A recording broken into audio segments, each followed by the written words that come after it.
na linha e nós vamos continuar o nosso bate-papo, né? Que nós começamos na última quarta-feira. Bom dia, Robson. Bem-vindo mais uma vez, hein? Bom dia, Pagliar, Capivari e região. Muito frio aí? Falar. Muito frio aí? Demais da conta, só. Viu, o pessoal diz que... Eu vi esse pessoal que fala que gosta de frio aí. Eu não vejo eles andando sem blusa aí, de manga de camisa aí, de camiseta pra rua não, viu? O cara fala que gosta de frio e fica todo encolhidinho lá dentro do agasalho. Não é bem por aí, né? E hoje é um dia especial, porque você me falou que você está vacinado já, e eu hoje vacino também. Depois desse programa eu vou sair para fazer a segunda e última. Então você já fez 29 anos também. Também já fiz. Vamos lá então. Robson, nós interrompemos a nossa conversa aqui sobre as moedas virtuais, né? E nós estamos falando aí do risco do investimento nesse tipo de moeda, né? De onde viria uma eventual rentabilidade que você vem a ter aí nessa aplicação? Pois é, Palhaço, de alto risco ainda, porque não existe controle. Na verdade, o Bitcoin, que é a primeira moeda lançada, ela foi lançada exatamente para ser a moeda virtual. E essa moeda virtual, ela trabalha através da oferta e da procura. Então, existe a possibilidade de você estar entrando num negócio de alto risco, porque você não tem balizamento nenhum, né? E o risco maior, então, é da falta de controle que você tem por trás desse arcabouço. Agora, o Banco da Índia está tentando, o Banco Central da Índia está tentando exatamente fazer uma criação de uma moeda digital lá na Índia. Eu acho que vai começar a haver um controle maior dos bancos centrais de todos os países para que elas possam ter mais controle sobre a emissão da moeda virtual. Perfeito. Vamos fazer uma colocação hipotética aqui, Robson. Por exemplo, conforme você disse aí, conforme o pessoal está comprando a moeda, ela vai ter ela sobe, ela vai ter rentabilidade, correto? Conforme vai havendo investimentos, ela vai pagando mais, ela vai subindo de valor e tudo mais, né? Vamos supor que se inverta a situação. Amanhã ou depois o pessoal resolve retirar, tudo começa a sacar, retirar. E como que fica essa situação daí? Olha, você está falando uma coisa muito interessante. O Elon Musk, fundador da Tesla, é um dos grandes investidores no mercado virtual. Ele e a empresa dele, né?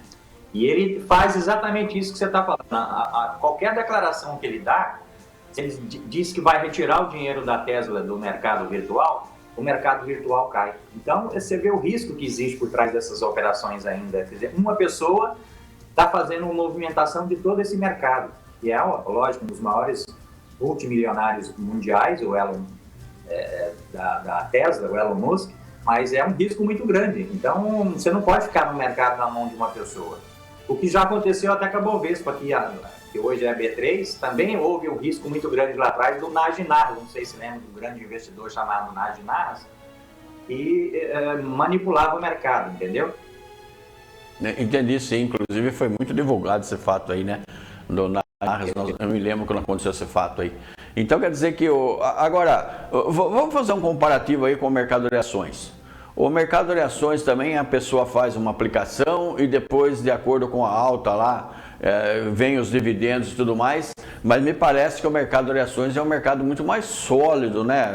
Ele tem um respaldo, uma retaguarda maior, né, Robson?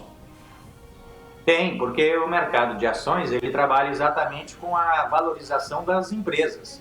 As empresas, para se tornarem sociedade anônimas, têm que fazer o cadastro na CVM, na Comissão de Valores Imobiliários, que é o xerife do mercado, e esse é um mercado muito controlado. E se você, Palhaço, eu vou te dar um número interessante. Tem o Mauro Halfeld, que tem um livro chamado Investimentos, é um livro fininho muito interessante.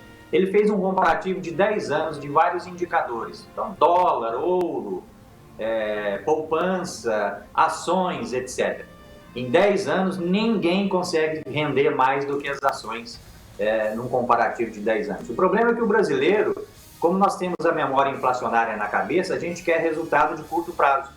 E o resultado, na verdade, o resultado tem que ser mais de longo prazo quando você investe em ações. Mas está o momento propício para se investir em ações no Brasil. Você entende aí que depois de passar essa pandemia aí, vai haver um pool maior com relação à economia, então hoje é um investimento interessante as ações? Hoje, eu diria para você que é um investimento mais interessante que se apresenta na economia brasileira. Tanto isso é verdade, que nos últimos 4 anos dobrou o número de investidores na B3, né, na nossa bolsa. Hoje nós temos próximo de 4 milhões de investidores no Brasil. Ainda é um número muito pequeno. Nos Estados Unidos, 70% da população investe em ações. No Brasil, apenas e somente 4 milhões. Divide 4 milhões por 212, você vai ver aí o percentual de investidores do Brasil. Entendi. Quer dizer então que hoje, num conselho assim, né, ao invés da moeda virtual e a bolsa de valores, se aconselha optar então pela bolsa de valores? Bolsa de valores, com toda certeza, e eu inclusive invisto na bolsa de valores e estou muito satisfeito com as ações que eu adquiri. Perfeito. Agora, já que nós estamos falando de ações, né? Não sei se você está a par da situação das ações da Petrobras. Tô. A Petrobras é uma empresa extremamente interessante, porque ela é uma empresa estatal, né? E, na verdade, as empresas brasileiras hoje estão começando a dar também resultados. E quando elas começam a dar resultados, esses resultados vão refletir nos dividendos. O que são os dividendos? É a distribuição do lucro que a empresa faz. A Petrobras está num momento de bons lucros, junto com a Vale do Rio Doce, que são as duas queridonas no mercado financeiro brasileiro. Então, essa ação da Petrobras é uma ação que está em alta nesse momento. Eu acho interessante, viu, Robson, um comentário aqui. Você que mesmo acabou de falar que hoje os Petrobras são extremamente interessantes, né? Mas, de repente, também a gente tem um aumento constante de combustíveis. Se sobe o valor do combustível, então, para gerar mais dividendos, ou isso aí é mito? Olha, eu fiz essa pergunta, Pagliardi, eu fui numa palestra há uns tempos atrás e estava lá um dos diretores da Petrobras e eu falei para ele, diretor, por que aqui no Brasil as empresas estão melhorando, a Petrobras está ficando mais produtiva, etc., mas vocês acabam aumentando o preço do petróleo? Aí ele falou, Paniagua, nós estamos aumentando o preço do petróleo porque a Petrobras compete no mercado internacional e o mercado internacional tem a variação do câmbio. Mas é interessante, né, Pagliardi, porque quando o câmbio está desfavorável em relação ao real ou favorável em relação ao real, quando sobe, eles sobem o preço do petróleo, mas quando cai, eles não descem o preço do petróleo aqui no Brasil. Interessante, né? Eu acho bem interessante, sim. Inclusive, eu costumo dizer aqui, até você confirma ou não, que o preço do combustível nosso está alto, mas os dividendos da Petrobras vão bem, obrigado. Perfeitamente, é isso que está acontecendo nesse momento. Mas o que eu quero te dizer é que como várias empresas no Brasil represaram o seu consumo, agora vai haver um boom nas bolsas, na B3 e nas bolsas mundiais. Por quê? Porque as pessoas vão voltar para o consumo, isso vai refletir nas ações dessas empresas e isso vai dar um boom no consumo. Se você perceber, hoje nós estamos em 130 mil pontos a Bolsa de Valores, e com certeza vai passar dos 200 mil. Mas então é um bom momento para investir. E também porque você não tem mais muita opção, né, Pagliardi? Porque as pessoas investiam na renda fixa, poupança e etc. Mas a renda fixa, a taxa de juros está baixa no Brasil. E ela tende a continuar baixa. Ela vai subir um pouco, mas nada assustador. Então, o brasileiro está indo para a Bolsa porque ele está percebendo que ele vai ter que aprender a aplicar na renda variável. Nos Estados Unidos é muito comum as velhinhas que investem na Bolsa de Valores viverem dos dividendos.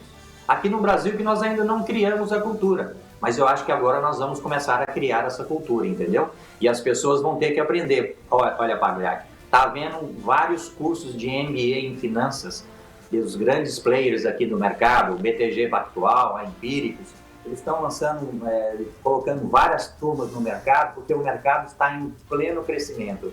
Isso que eu estou te falando já está acontecendo.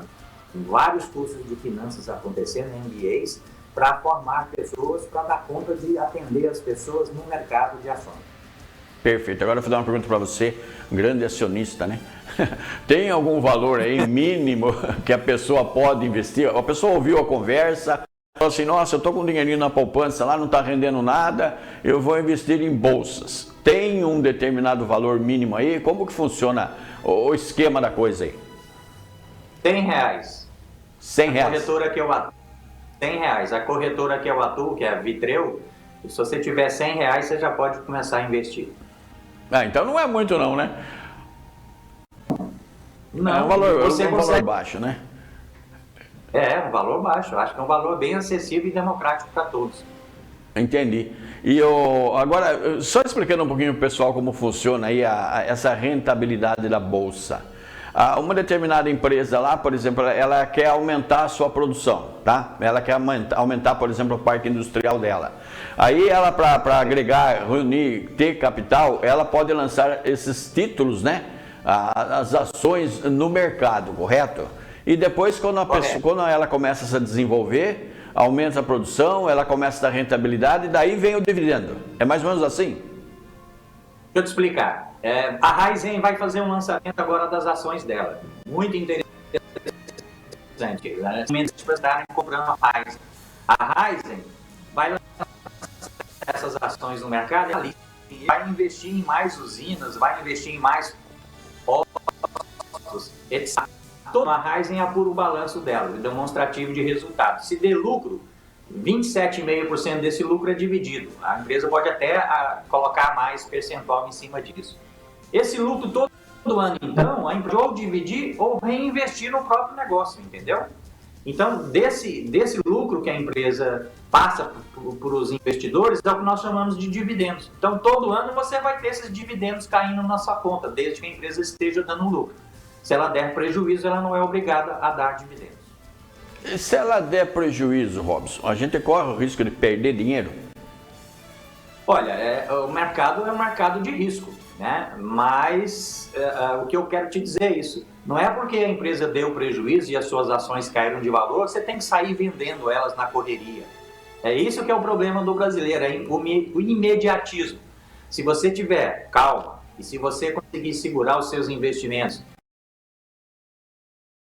até comprar mais e aumentar os valores das ações quando ela voltar a dar lucro. Eu vou te dar um exemplo. Eu acho que a Raizen, nos últimos 20 anos, ela não deu nenhum prejuízo, entendeu? Então é uma empresa que você tem que entrar já sabendo que é uma empresa que dá um resultado muito interessante. Por isso que existem os analistas, por isso que existem os corretores de valores para te ajudar a fazer a análise da escolha das melhores ações para você poder investir. Perfeito. Agora outra dica aqui pro pessoal, né? Você falou agora aí que a Raizen aí deve lançar em breve as ações, né? E segundo você, talvez seja um bom investimento, né? É o mercado de risco, mas talvez seja um bom investimento, né?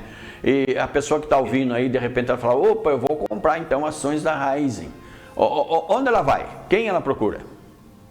Ela vai no banco dela ou escolhe uma corretora de valores, que o banco tem corretora. Todos os grandes bancos têm suas próprias corretoras de valores. Então ele vai numa corretora de valores ou no banco que ela atua, fala para o gerente do banco, olha, eu quero abrir uma conta na corretora do banco. Abre a conta na corretora do banco e ele começa a fazer os investimentos. E agora está um momento muito interessante, não sei se você ouviu, Pagliari, que agora tem o Open Banking. Você já ouviu as propagandas? Sim. Então, o Open Banking vai ser o seguinte, o cara vai estar lá no Bradesco, por exemplo, estou citando exemplo, tá? O cara está lá no Bradesco, ele tem a conta no Bradesco, está lá na corretora do Bradesco, mas se ele quiser, ele também vai poder operar com investimentos de outros bancos, entendeu? Entendi. Então vamos lá, se a pessoa aí ouviu a conversa, ele falou, opa, eu vou comprar ações da Raizen, então. Só falar Raizen, né, porque vem de raiz, Raizen. E ele pode procurar o banco, com R$100 ele já fica acionista. Isso, e aí lá no banco ele vai assinar um termo que ele quer fazer parte da corretora do banco e o banco vai investir aqueles R$100 dele na empresa que ele pedir.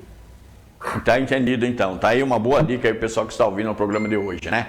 Agora, Robson, fala um pouquinho aí dos cursos que você tem no momento aí que o pessoal pode se inscrever, o pessoal que quer se inteirar, conhecer um pouquinho mais do mercado. Olha, o mercado hoje está muito interessante na área financeira, então nós temos vários cursos na área financeira, mas também não só na área financeira, nós temos cursos na área de recursos humanos, cursos na área de marketing, cursos na área de produção, e hoje nós estamos dando um enfoque muito grande nos cursos na área financeira, porque a área financeira no Brasil, nesse momento, está numa polvorosa, um crescimento. Eu te falei que a Bolsa de Valores, a B3, dobrou mais de 100% nos 4 últimos anos. Nós estamos já próximo de 4 milhões de investidores e eu sei que isso vai aumentar, não é à toa. nós que estamos lançando vários cursos de MBAs na área financeira, porque as pessoas estão procurando muito isso. E esse mercado aí tem mais de 900 vagas em aberto e procurando pessoas competentes para assumir essas vagas. Perfeito. Agora a pessoa que quer então fazer um curso, os cursos que você ministra, eles são sim presenciais, são online, como ele deve fazer? São cursos online, aquilo que eu te falei no último programa. É só entrar na rede social e me procurar, Robson Paniagua. Você vai me achar em qualquer rede social, no Instagram, no Facebook, no LinkedIn, no YouTube, no Google, todas essas redes sociais, até no TikTok, que é uma rede mais brincalhona, eu também já estou atuando dentro dela. Tá bem dinâmica a coisa, né, Robson? Precisa, né? Tá muito dinâmica e esse mundo virtual é um mundo muito interessante. Eu tenho uma empresa por trás de mim nesse mundo virtual e eu estou atuando fortemente, então é só me procurar em robsonpaniagua.gmail.com ou 19999037805 que eu ajudo as pessoas nesse momento aí de entrar nesse mercado financeiro.